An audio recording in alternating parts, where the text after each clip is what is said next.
Got a new version of the simulator here with some neat new features.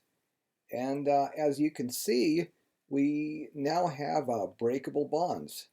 So specifying a bond breakage is literally as simple as specifying a dissociation energy when we construct that bond.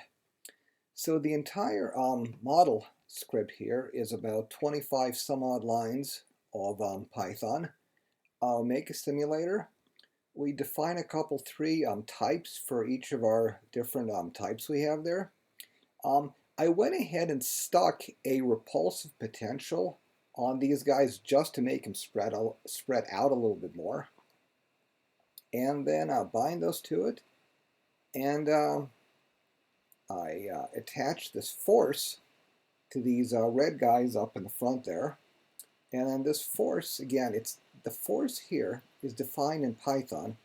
And then the simulator reevaluates this regularly and then applies that force to these objects that we've bound it to.